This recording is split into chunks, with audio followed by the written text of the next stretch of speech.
Good evening, my students. How are you? This is your basic science teacher, and we are still on the topic reproductive health, but today we are going to emphasize on genetic counseling. And who can remind us what genetic counseling means? Genetic counseling is the process by which the patients or relatives at risk of an inherited disorder or may be carrying a child at risk are advised of the consequences and nature of the disorder.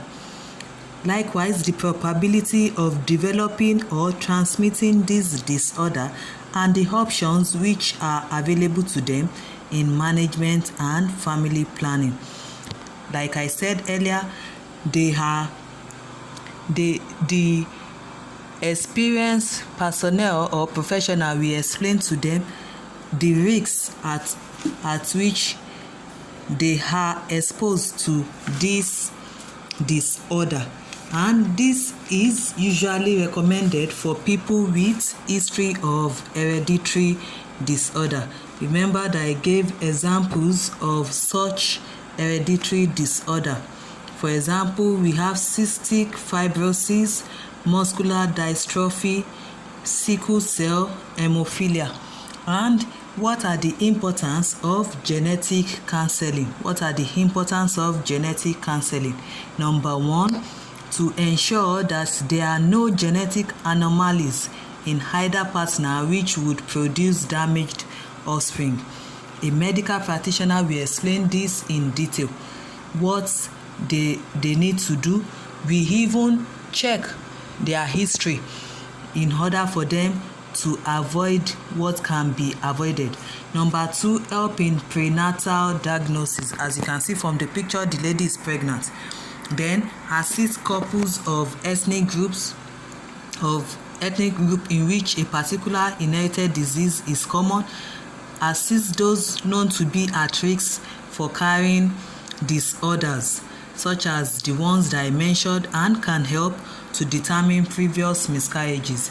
As you can see from the diagram, you can see that parents are usually carriers of these hereditary disorders, and it takes two parents to carry a copy of this disorder, the gene responsible for exhibiting this disorder, for the child to inherit the disease.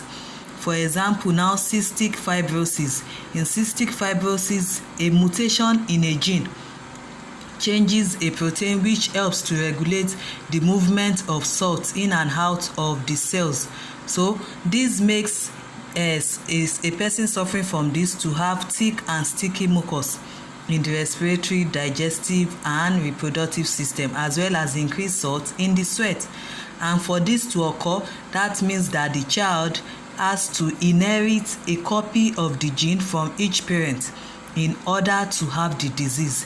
If the child inherits only one copy, he or she won't develop cystic fibrosis, but the person will be a carrier and could pass on the gene to their own children. And if such a child should now marry someone who is also carrying a copy of the gene for cystic fibrosis, surely their child will inherit that disease and will exhibit it, because this cystic fibrosis is an inherited disorder. Therefore, it runs in family. And I mentioned earlier, I said under the importance of genetic counseling, assist couples of an ethnic group in which particular inherited diseases are more common. This cystic fibrosis, although it occurs in all races, it is most common in white people of Northern European ancestry. So you can see from this that genetic counseling is very, very essential.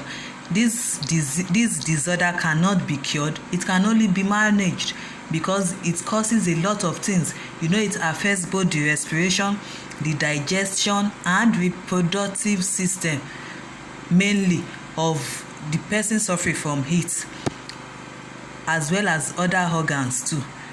So I hope you understand what I've explained now, and you can see the importance of genetic counseling in life.